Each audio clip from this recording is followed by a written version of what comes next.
Ok. Salut les cinéphiles, bienvenue sur Cinéas. Donc aujourd'hui, je suis chez un passionné, un gros passionné, donc qui a une super collection de films et une install du tonnerre du feu.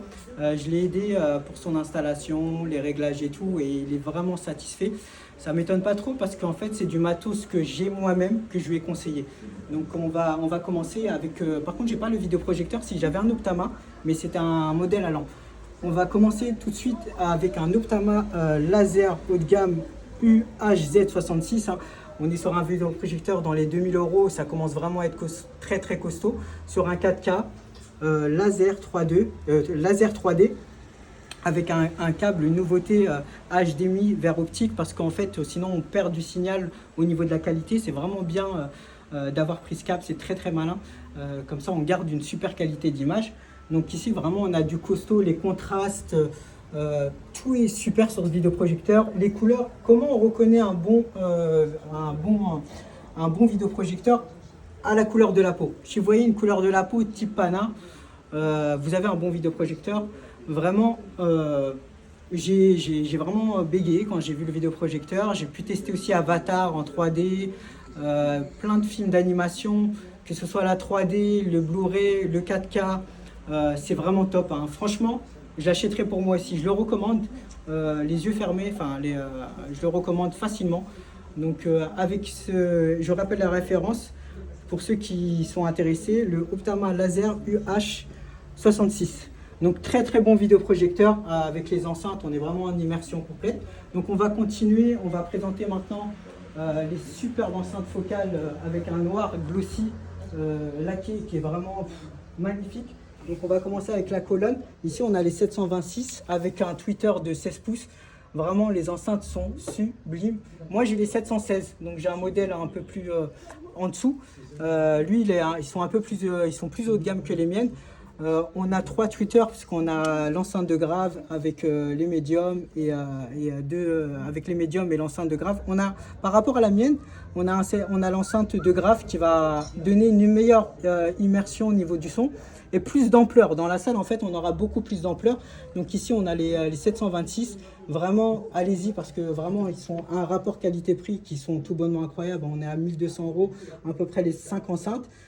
C'est de la fin de série et il faut toujours acheter la fin de série pour avoir du lourd et voilà, c'est des enceintes qui ont été lancées dans les 2000 €. Donc on va continuer avec l'enceinte centrale. Pareil, hein, elle est vraiment très belle. Et il a enlevé les caches. Il a enlevé les caches parce que c'est beaucoup plus joli. Je suis d'accord avec lui. On peut essayer de voir si c'est brillant. Vraiment, elles sont très belles.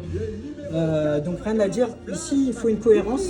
Dites-vous que l'enceinte centrale est très importante parce que l'enceinte importante, c'est 80% du signal. Donc ne négligez jamais l'enceinte centrale et surtout les réglages. Donc vous pouvez mettre 1 mois, 2 mois, mais ne négligez pas les réglages ou ramenez quelqu'un qui s'y connaît.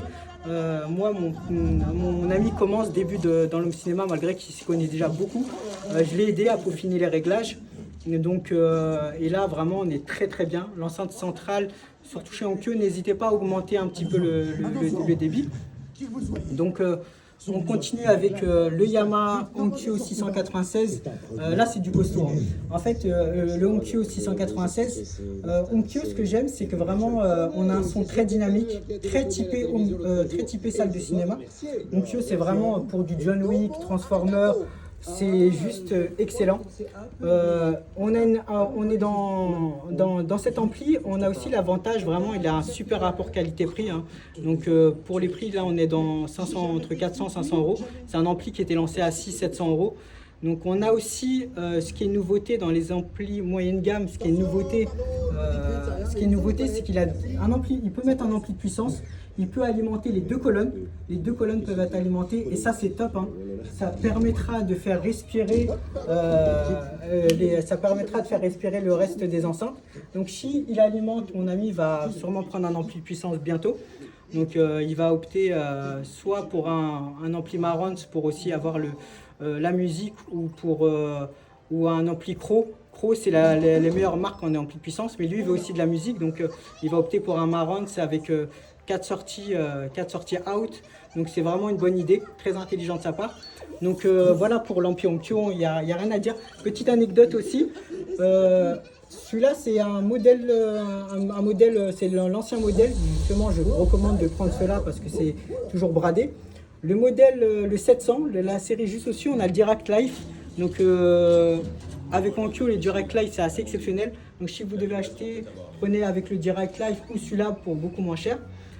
Donc voilà, c'était une petite parenthèse. Direct, c'est la meilleure calibration. Maintenant, on passe au Panasonic, au lecteur Panasonic. On a le meilleur lecteur Panasonic du marché. Je conseille vraiment celui-là. On a le lecteur 820, le Panasonic. L'image est tout bonnement incroyable. On a un super mariage. On a un super mariage avec l'Optama, avec son OLED. On a aussi un OLED en dessous. Donc, on a le processeur HCX qui est tout bonnement incroyable.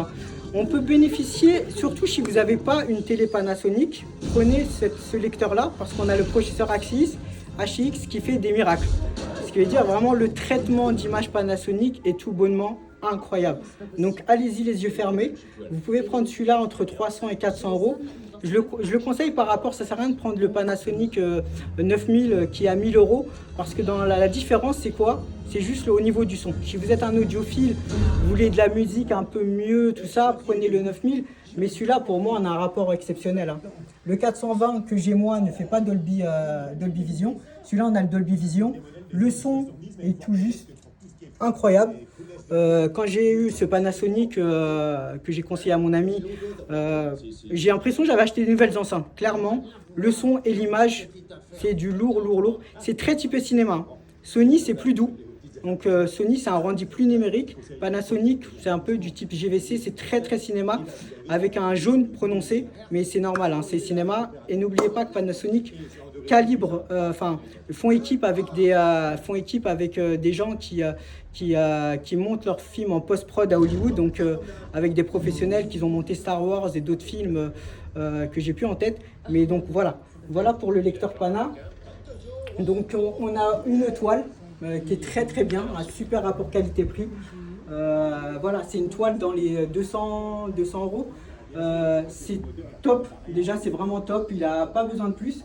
Mais le passionné, mon ami passionné Cédric va monter en gamme pour sûrement une Ménagène ou une Dalight un jour. Il va monter en gamme, mais quand il se sentira vraiment le besoin.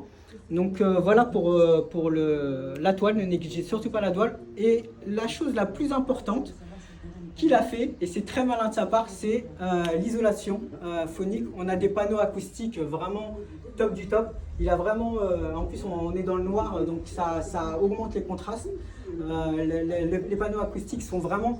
Moi j'ai pu tester sans les panneaux acoustiques, mais après, le rendu c'est pas le même.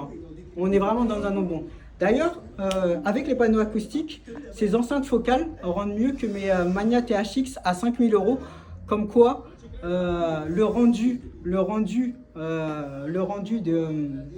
acoustique de la salle est très important. Vous pouvez avoir des enceintes à 1200 euros avec les panneaux acoustiques qui sont soignés, le rendu de la salle, l'isolation qui est mise en avant, meilleur que des enceintes à 5000 euros. Donc ne négligez pas, c'est pas très cher, c'est 20 euros, on a un pack de 20. Donc ne négligez pas, même quelques panneaux dans la chambre et vous verrez une différence de malade, quoi. Et le rendu est vraiment très cinéma, il n'y a pas des rebonds à droite, à gauche. Donc voilà pour l'acoustique qui est vraiment très importante. Donc on passe au caisson que j'ai failli oublier. Le caisson, donc je vais vous donner la référence, le NSW300.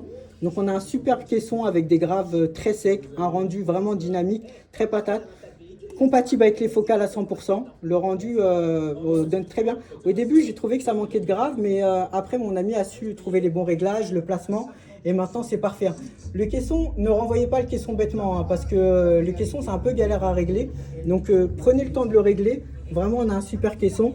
Donc je crois que c'est un caisson, on a deux sortes, on a les caissons passif et actif, on a les caissons clos et les caissons basse réflexe. Je crois qu'on est sur un basse réflexe, donc je conseille le basse réflexe sur le home cinéma. Pourquoi le basse réflexe? On a l'hypercute, le choc qu'on ressent au plexus, et j'adore, on peut ressentir les ondes. On a aussi un tweeter sur le côté. Donc je vais vous le filmer, on a un tweeter sur le côté qui, voilà, donc pour amplifier le son. Donc voilà, super, je le recommande aussi ce caisson-là. Donc voilà. Et les enceintes surround, on a 4 enceintes surround pour terminer les 706, les focales 706. Vraiment top, il a fait un choix magnifique parce qu'on a exactement le même tweeter que sur les 716. Moi, un exemple, j'ai les 705 qui est plus petit et les 716. Là, on a des tweeters qui sont les mêmes tweeters partout. Donc, ce qui donne un rendu d'une homogénéité qui est vraiment parfaite. Donc, elles sont très très conséquentes, hein, très très lourdes. Hein. C'est vraiment du qualitatif, un focal. Je conseille les yeux fermés. Donc, entre parenthèses, si vous voulez vraiment un son qui est musical et très cinéma, prenez du focal.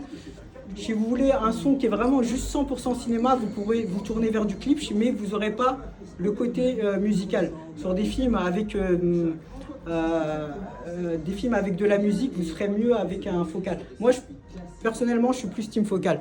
Donc voilà, je vais filmer le tour, une dernière fois le tour de l'installation parce qu'il a une super collection de films. Donc on va filmer une dernière fois le tour de sa magnifique installation. On va faire le tour. Vraiment, il a une installation avec, voilà, on peut voir d'une, deux, des steelbooks qui sont vraiment magnifiques. Donc je présente ces titres régulièrement et je le remercie parce que je me régale, hein, je me régale et je suis comme un gosse ici.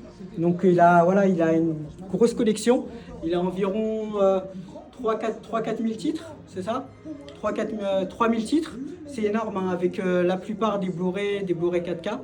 Donc on va faire une dernière fois le tour de la collection et les titres je les présente voilà, à part, donc voilà.